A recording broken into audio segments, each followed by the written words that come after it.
नमस्कार दोस्तों। आज हम आपके सामने लेकर आए हैं लेखपाल 2025 के लिए टॉप 100 क्वेश्चन। और ये वो क्वेश्चन हैं जो बार बार आपकी परीक्षाओं में पूछे गए हैं। तो चलिए देर बिल्कुल नहीं करेंगे, टॉप 100 क्वेश्चन को हम देख लेते हैं जो लेखपाल के लिए हैं। और सारे जो क्वेश्चन आंसर हैं उन्हीं के जो हमने यहाँ पर इसके आंसर जो हैं इसके साथ के साथ इनके आंसर भी बताते चलेंगे। तो चलिए देख लेते हैं आज की वीडियो का हमारा पहला क्वेश्चन। भारत में सिंचाई के प्रमुख साधन हैं। तो भारत में सिंचाई के जो प्रमुख साधन हैं सबसे ज़्यादा जो प्रमुख हैं वो हो जाते हैं आपके कुएँ और नलकूप। सबसे नंबर 1 पर जो है कुएँ नलकूप आ जाते हैं। दूसरे नंबर पर आपकी नहरें आ जाएंगी, फिर आपके तालाब आ जाएंगे और बाद में आपके जो हैं कुएँ आ जाएंगे। ठीक है, तो ये इनका क्रम हो जाएगा। नलकूपों की सर्वाधिक संख्या किस राज्य में है? नलकूपों की जो सर्वाधिक संख्या है वो हो जाती है आपकी उत्तर प्रदेश में। उत्तर प्रदेश का सबसे ऊंचा बांध कौन सा है? सबसे ऊंचा बांध पूछा गया है उत्तर प्रदेश का। तो उत्तर प्रदेश का जो सबसे ऊंचा बांध है तो ये हो जाता है रामगंगा बांध।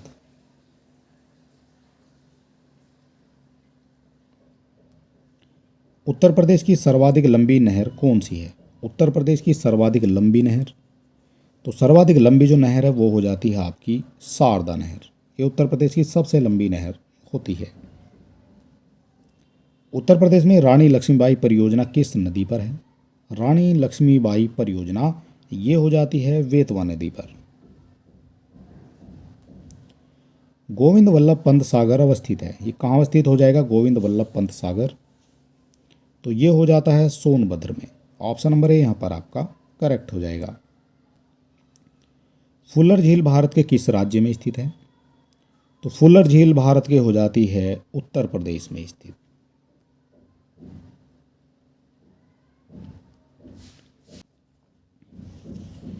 उत्तर प्रदेश के विधानसभा के प्रथम अध्यक्ष कौन थे? ये कई बार क्वेश्चन आपसे पूछा जाता है। तो ये हो जाते हैं पुरुषोत्तम दास टंडन। उत्तर प्रदेश के विधानसभा के प्रथम अध्यक्ष हो जाते हैं। मोतीलाल नेहरू बाल संग्रहालय कहाँ स्थित है? मोतीलाल नेहरू बाल संग्रहालय स्थित हो जाता है आपका लखनऊ में। अमीर खुसरो ने किसके विकास में अग्रणी भूमिका निभाई है? तो ये निभाई है खड़ी बोली के जो है विकास में अग्रणी भूमिका निभाई है अमीर खुसरो ने। तानसेन का मकबरा कहाँ है? तानसेन का मकबरा हो जाता है ग्वालियर, मध्य प्रदेश में। आपसे पूछा जाएगा ग्वालियर कहाँ है, तो ये मध्य प्रदेश में हो जाता है। ठुमरी गायिका गिरिजा देवी का संबंध है? ठुमरी गायिका गिरिजा देवी का जो संबंध है ये हो जाता है वाराणसी घराने से। राजा अकबर के दरबारी बीरबल का संबंध किस स्थल से था? ये किस लिखा हुआ है यहाँ पर, किस स्थल से था? राजा अकबर के दरबारी जो बीरबल था उसका संबंध हो जाता है कालपी से। 10 मई 1857 ईस्वी को भारत के महान विद्रोह का प्रारंभिक विस्फोट हुआ था। तो ये जो शुरुआत हुई थी इसकी 10 मई 1857 में, ये हुई थी आपकी मेरठ से।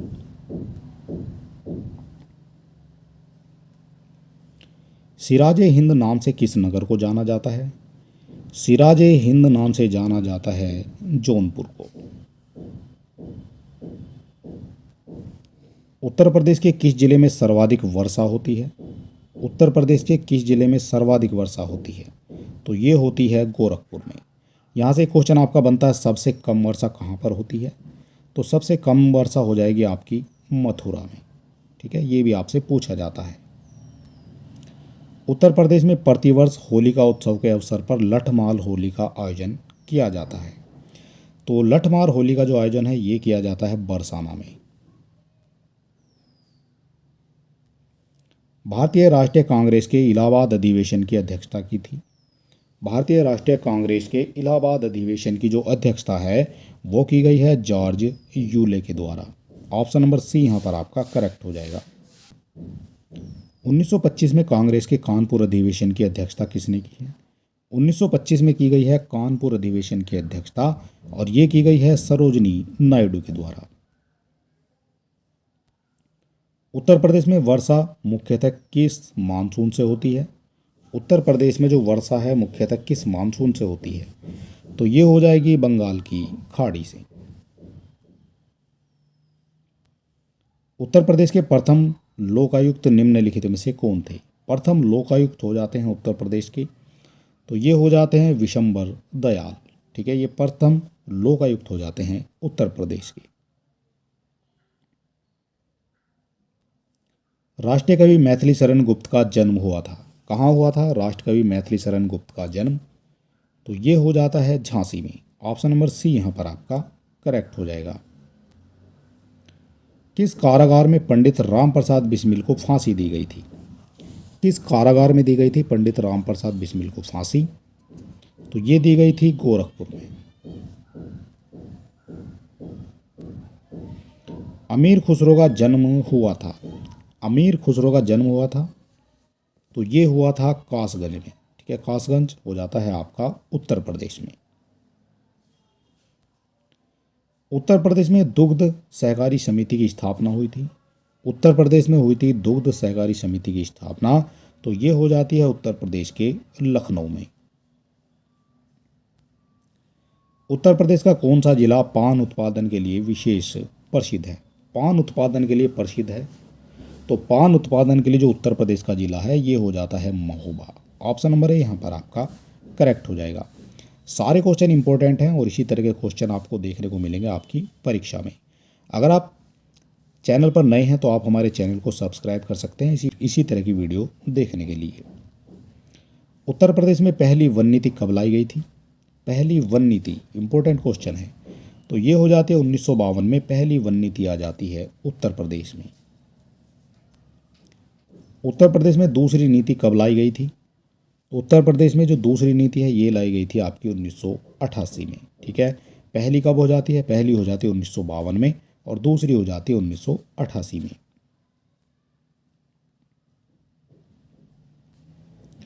उत्तर प्रदेश में वन निगम की स्थापना की गई थी, उत्तर प्रदेश में वन निगम की जो स्थापना है वो हो जाती है 25 नवंबर 1974 में।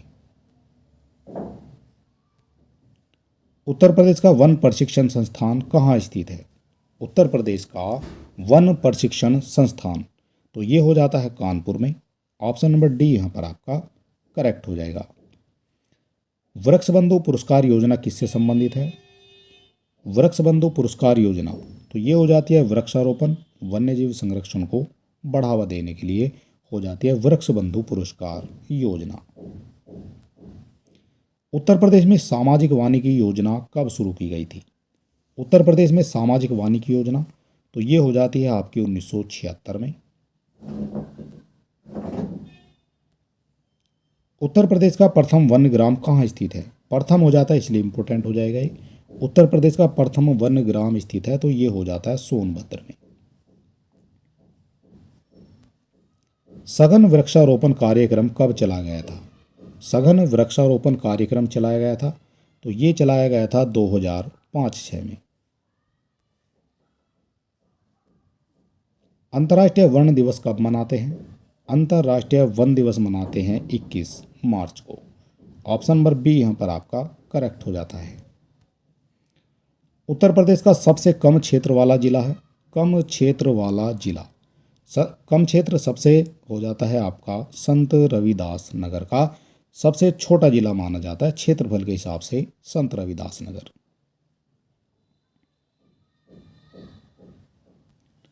मैंग्रोव वनों की सर्वाधिक वृद्धि में शीर्ष राज्य कौन सा है? मैंग्रोव वन की बात हो रही है तो मैंग्रोव वनों की सर्वाधिक वृद्धि में शीर्ष राज्य हो जाता है आपका गुजरात। राष्ट्रीय वन नीति 1988 के अनुसार कितने हिस्से पर वनों एवं वृक्षों का होना आवश्यक है? राष्ट्रीय वन नीति आई थी 1988 में, तो उसके अनुसार राज्य के 33% हिस्से पर वन होना जरूरी है। वन रिपोर्ट 2019 के अनुसार उत्तर प्रदेश का कौन सा जिला सबसे ज़्यादा वन क्षेत्र पाया जाता है? किस जिले में? तो सबसे ज़्यादा जो वन क्षेत्र पाया जाता है वो पाया जाता है सोनभद्र में। वन रिपोर्ट कितने वर्ष के अंतराल में जारी की जाती है? वन रिपोर्ट कितने वर्ष के अंतराल में जारी की जाती है? तो ये जारी की जाती है आपकी 2 वर्ष में। किस अधिनियम ने भारतीयों को अपने देश के प्रशासन में कुछ हिस्सा लेना संभव बनाया था? भारतीयों को अपने देश के प्रशासन में कुछ हिस्सा लेना संभव बनाया था, तो ये बनाया था चार्टर्ड एक्ट 1833 में। ठीक है, भारतीयों को अपने देश के प्रशासन में कुछ हिस्सा लेना संभव बनाया गया था। और यहाँ बात करेंगे चार्टर्ड एक्ट 1833 की सबसे महत्वपूर्ण धारा 87 थी, जिसमें यह कहा गया था किसी भी भारतीय को अपने धर्म, जन्म स्थान, वर्ग या इनमें से किसी एक कारणवश कंपनी के अधीन किसी स्थान, पद, सेवा के अयोग्य नहीं समझा जा सकेगा। ठीक है, तो ये हो जाता है चार्टर्ड एक्ट अधिनियम 1833। केंद्र में द्वैध शासन किस अधिनियम के अंतर्गत स्थापित किया गया था? द्वैध शासन की स्थापना किस वर्ष हुई थी?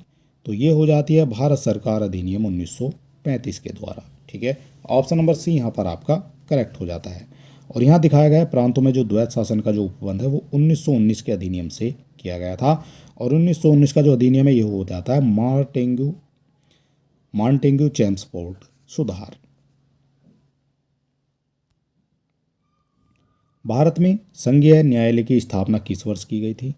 संघीय न्यायालय की स्थापना की गई थी वर्ष 1937 में।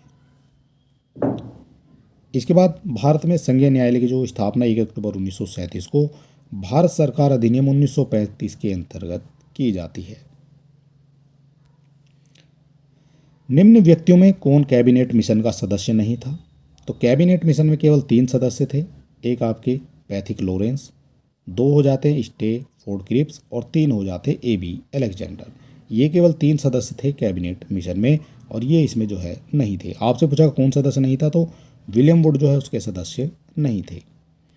यहाँ दिखाया कैबिनेट मिशन आ जाता है आपका 1946 में, ये आपके लिए इम्पोर्टेंट हो जाता है।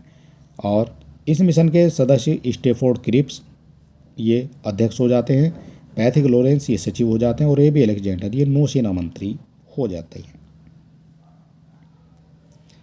राष्ट्रीय विकास परिषद का मुख्य संबंध होता है, राष्ट्रीय विकास परिषद का जो मुख्य संबंध है तो ये होता है पंचवर्षीय योजनाओं के अनुमोदन से। यहाँ इंपॉर्टेंट हो जाता है राष्ट्रीय विकास परिषद का जो गठन है वो 6 अगस्त 1952 को किया गया था। निम्न में से कौन सूची में है? निम्न में से कौन राज्य सूची में है? तो इनमें से राज्य सूची का जो विषय हो जाता है वो हो जाता है रेलवे पुलिस। ठीक है, तो ये राज्य सूची में है, बाकी जो है ये राज्य सूची में नहीं है। इसके बाद निगमीय सूची, संघीय सूची, जनगणना। इसके बाद जो निगमीय सूची ये संघीय सूची में आ जाती है, जनगणना ये भी संघीय सूची में आ जाती है और आर्थिक जो समायोजन नीति है ये समवर्ती सूची में आ जाएगी।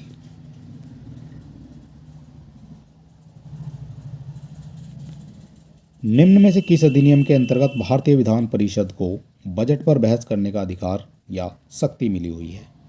किस अधिनियम के अंतर्गत बजट पर बहस करने का अधिकार मिला है?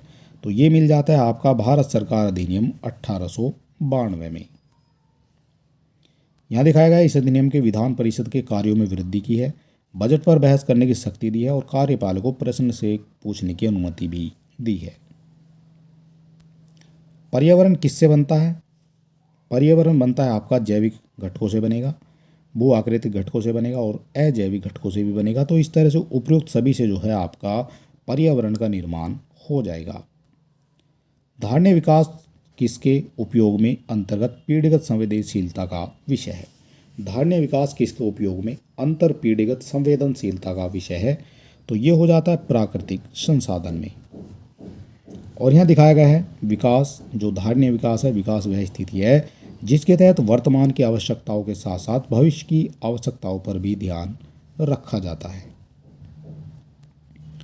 निम्नलिखित में कौन कृत्रिम पारिस्थितिकी तंत्र है? कृत्रिम आपसे पूछा गया है, तो कृत्रिम हो जाता है ये धान का खेत।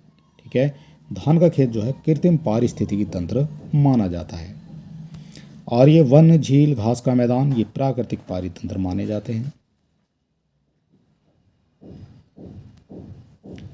ग्रीन हाउस गैसों की संकल्पना दी थी। ग्रीन हाउस गैसों की जो संकल्पना है ये दी गई है जोसेफ फोरियर के द्वारा।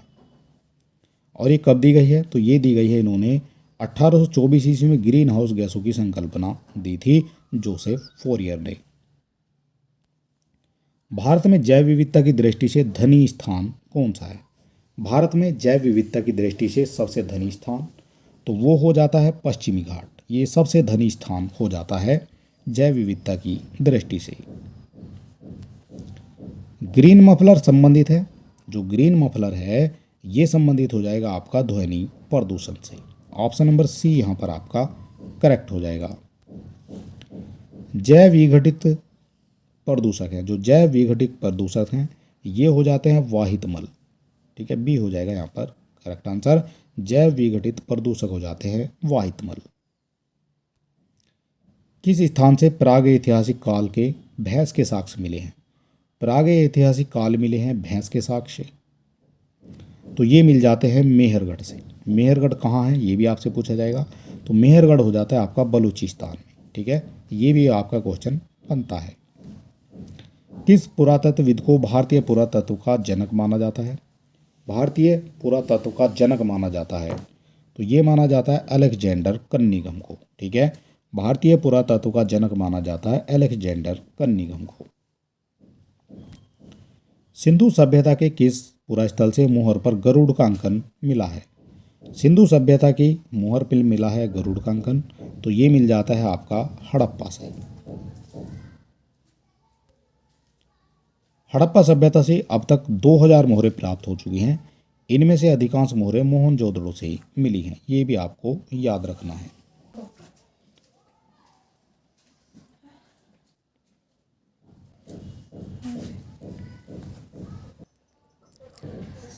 शरीयत द्वारा निम्नलिखित में से किस कर की अनुमति नहीं थी? शरीयत द्वारा निम्नलिखित में से किस कर की अनुमति नहीं थी? तो ये हो जाती है विवाह कर की। शरीयत द्वारा निम्नलिखित में से किस कर की अनुमति नहीं थी? तो ये हो जाती है विवाह कर की अनुमति नहीं थी शरीयत के द्वारा। और सल्तनत काल में सुल्तान फिरोज शाह तुगलक ने इस्लामी कानून के द्वारा स्वीकृत केवल 4 कर लगाए थे। स्वराज जो है लगान को कहा जाता है। खम्स युद्ध में लूटे गए जो धन का 1/5 भाग। जजिया और जकात कर लगाया था जो आय का 22.5% था और जो केवल मुसलमानों से लिया जाता था। ठीक है, तो ये हो जाता है यहाँ आपके कर। 15वें वित्त आयोग की अवधि बताइए। 15वां जो वित्त आयोग है ये हो जाता है आपका 2020 से 2025 तक हो जाता है 15वां वित्त आयोग। नगर निगम की स्थापना सर्वप्रथम मद्रास से कब हुई थी? नगर निगम की स्थापना सर्वप्रथम मद्रास में हुई थी, तो ये हो जाती है 19 सितंबर 1688 में। ठीक है, नगर निगम की स्थापना हो जाती है मद्रास में। जाति के भीतर उपस्थित भिन्न जीन बनाती है, तो ये बनाती है आनुवांशिक विविधता। फसलों के खतरनाक रोग या क्षति पहुंचाने वाले जीवों का उपयोग होता है। फसलों के खतरनाक रोग या क्षति पहुंचाने वाले जीवों का उपयोग होता है, तो ये होता है जैव युद्ध में। अविघटनीय प्रदूषण का उदाहरण है, जो अविघटनीय प्रदूषण का उदाहरण है वो हो जाता है डीडीटी।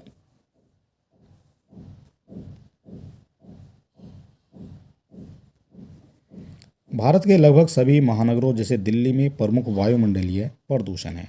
भारत के लगभग सभी महानगरों जैसे दिल्ली में प्रमुख वायुमंडलीय जो प्रदूषण है वो हो जाते हैं निलंबित कार्बनिक पदार्थ। वैदिक काल में गोप शब्द किसके लिए प्रयुक्त किया जाता था? वैदिक काल में जो गोप शब्द है ये होता है राजा के लिए प्रयुक्त किया जाता था गोप शब्द। वैदिक काल में राजा को जन का रक्षक अर्थात गोप कहा जाता था और प्रजा राजा को रक्षा के बदले उपहार देती थी। निम्नलिखित में किस स्थान से मानव के अस्थिपंजर प्राप्त हुए हैं? किस स्थान से मिले हैं मानव के अस्थिपंजर? तो अस्थिपंजर मिल जाते हैं आपके सरायनहर से। ठीक है, मानव के अस्थिपंजर मिले हैं सरायनहर से। मध्यपाषाण काल में मानव ने अस्थिपंजर यानी शारीरिक ढांचा जो होता है का सबसे पहला जो अवशेष है वो प्रतापगढ़ उत्तर प्रदेश के सरायनहर या महदाह से प्राप्त हुआ है। निम्नलिखित में किसने सबसे पहले पाषाण युगीन सभ्यता पर अनुसंधान प्रारंभ किया था? अनुसंधान प्रारंभ किया था तो ये किया गया था रॉबर्ट ब्रूस फुट के द्वारा। रॉबर्ट ब्रूस फुट 1863 ईस्वी में मद्रास के लल्लौपुरम में पहला भारतीय पुरा पाषाण मिला था। उसी समय से भारत में पाषाण युगीन सभ्यता पर अनुसंधान प्रारंभ हुआ। कब से हो जाता है? ये 1863 से हो जाता है। निम्नलिखित एक शासक ने संस्कृत लेख युक्ति चांदी के सिक्के प्रचलित किए थे। चांदी के सिक्के प्रचलित किए थे तो ये किए थे महमूद गजनबी ने।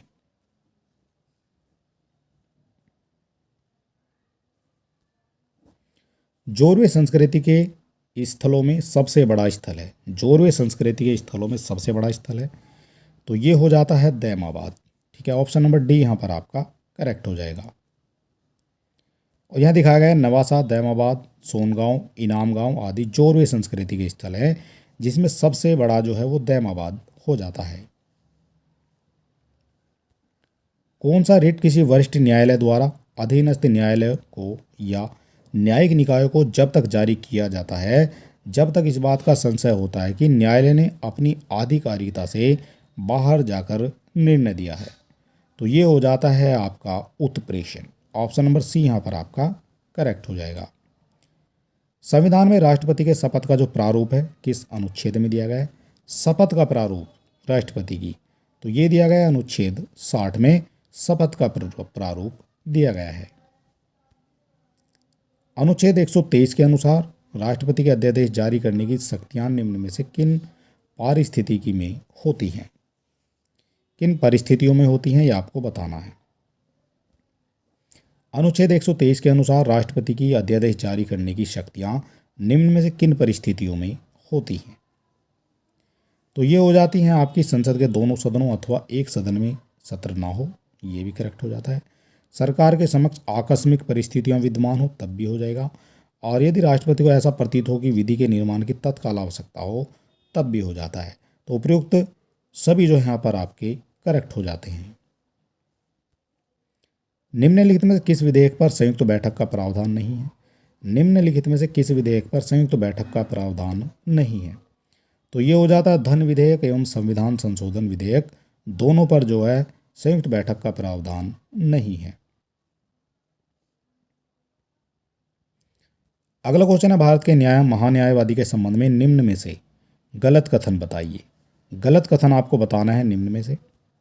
तो गलत कथन यहाँ पर हो जाता है संसद के दोनों सदनों में उसे मत देने का अधिकार है, ये आपका यहाँ पर गलत हो जाएगा। बाकी अनुच्छेद 76(3) के अनुसार महान्यायवादी को सभी न्यायालयों में सुनवाई का अधिकार है, ये करेक्ट हो जाता है। महान्यायवादी को संसद के किसी भी सदन या दोनों सदनों की संयुक्त बैठक में भाग लेने का अधिकार है, ये भी करेक्ट हो जाता है। इसके बाद अनुच्छेद 76 के अनुसार भारत के महान्यायवादी का पद निर्धारित है, तो ये भी आपका करेक्ट हो जाएगा। दोनों सदनों की संयुक्त बैठक निम्न में से किन परिस्थितियों में बुलाई जा सकती है? दोनों सदनों की पूछी गई है, लोकसभा और राज्यसभा, संयुक्त बैठक बुलाई जा सकती है, तो ये बुलाई जा सकती है आपकी उपयुक्त तीनों परिस्थिति में। तीनों यानी यदि विधेयक में किए जाने वाले संशोधन के संबंध में दोनों सदन अंतिम रूप से असहमत हो गए हों तब भी बुला सकते हैं। यदि दूसरे सदन ने विधेयक प्राप्त होने की तारीख से 6 महीने पूरे होने तक विधेयक को पारित न किया हो तब भी हो सकता है। और यदि एक सदन द्वारा पारित विधेयक को दूसरे सदन ने अस्वीकार कर दिया हो तब भी आपकी संयुक्त बैठक बुलाई जा सकती है। दोनों सदनों की संयुक्त बैठक की कार्यवाहियों का संचालन व उसकी अध्यक्षता लोकसभा अध्यक्ष की अनुपस्थिति में कौन करता है? लोकसभा अध्यक्ष की अनुपस्थिति में तो ये करते हैं आपके लोकसभा के उपाध्यक्ष।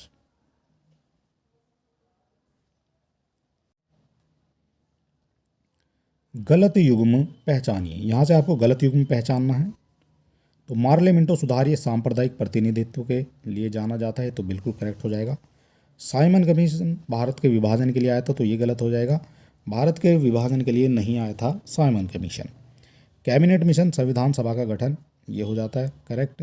भारत सरकार अधिनियम आया था ये 1935 स्वशासन के लिए, तो ये भी करेक्ट हो जाता है। आपसे पूछा गया गलत कौन सा है, तो ये हो जाता है साइमन कमीशन जो है भारत विभाजन के लिए नहीं आया था। संविधान पांडुलेखन समिति का निम्न में से कौन सदस्य नहीं है? संविधान पांडुलेखन समिति का जो संबंध है उसमें कौन सदस्य नहीं था, तो ये हो जाते हैं जवाहरलाल नेहरू उसमें सदस्य नहीं थे।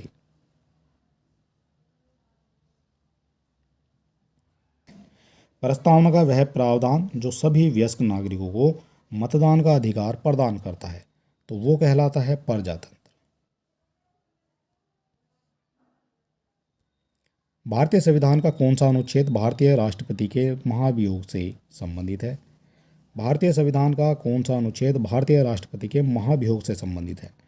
तो ये हो जाता है अनुच्छेद 61। ठीक है, ये राष्ट्रपति पर महाभियोग से संबंधित है। लोकसभा के संसदीय समिति पर नियंत्रण रखना एवं सभी समितियों के प्रमुखों की नियुक्ति कौन करता है? तो ये करता है लोकसभा का अध्यक्ष। लोकसभा के संसदीय समिति पर नियंत्रण रखना और सभी समितियों के प्रमुखों की नियुक्ति करना लोकसभा अध्यक्ष का काम है। भारतीय संसद की सबसे बड़ी समिति निम्न में से कौन सी है? सबसे बड़ी समिति मानी जाती है प्राक्कलन समिति। भारतीय संविधान के किस अनुच्छेद के अंतर्गत भारत का राष्ट्रपति एक साथ संसद के दोनों सदनों में अभिभाषण देता है? कौन सा अनुच्छेद के अंतर्गत भारत का राष्ट्रपति एक साथ दोनों सदनों में अभिभाषण देगा? तो ये हो जाता है अनुच्छेद 87। रेगुलेटिंग एक्ट 1773 के तहत कलकत्ता में स्थापित सुप्रीम कोर्ट के प्रथम मुख्य न्यायाधीश कौन थे? रेगुलेटिंग एक्ट 1773 के तहत कलकत्ता में स्थापित सुप्रीम कोर्ट के प्रथम मुख्य न्यायाधीश, तो ये हो जाते हैं एलिजा इम्पे। अगला क्वेश्चन है, व्यक्ति वस्तु को देख पाता है जब? कब देख पाता है व्यक्ति वस्तुओं को? तो जब देख पाता है जब प्रकाश वस्तु पर पड़े और आंखों की तरफ आए। ठीक है, तो तब जो है व्यक्ति वस्तु को देख पाता है। उत्तर प्रदेश में अवनलिका अपरदन से सर्वाधिक प्रभावित जिला है। उत्तर प्रदेश में अवनलिका अपरदन से सर्वाधिक प्रभावित जिला है, तो ये हो जाता है इटावा। ये क्वेश्चन भी कई बार आपसे पूछा गया है। मोतीलाल नेहरू बाल संग्रहालय स्थित है। जो मोतीलाल नेहरू बाल संग्रहालय स्थित है ये हो जाता है आपका लखनऊ में। जनगणना 2011 के परिणाम के अनुसार देश में कितने प्रतिशत परिवारों में कम से कम एक व्यक्ति स्नातक या उससे अधिक शिक्षा प्राप्त है? 2011 की जनगणना के अनुसार 16.7% जो है ये व्यक्ति स्नातक है, उससे अधिक शिक्षा प्राप्त है परिवारों में। लघु ज्वार चंद्रकला के निम्न में से किस पक्ष में घटित होता है? लघु ज्वार होता है चंद्रकला के पक्ष में घटित, तो ये होता है प्रथम और तृतीय पक्ष में घटित होता है लघु ज्वार। प्रथम महीने के शुक्ल पक्ष और कृष्ण पक्ष की सप्तमी तथा अष्टमी को सूर्य चंद्रमा पृथ्वी समकोणीय स्थिति में होते हैं, जिस कारण लघु ज्वार आता है। निम्नलिखित उद्योगों में पीट्सबर्ग प्रदेश में कौन सा उद्योग पाया जाता है? पीट्सबर्ग प्रदेश में कौन सा उद्योग पाया जाता है? तो ये पाया जाता है आपका लौह एवं इस्पात उद्योग। पीटर्सबर्ग प्रदेश को दक्षिणी अपलेशियन प्रदेश भी कहा जाता है।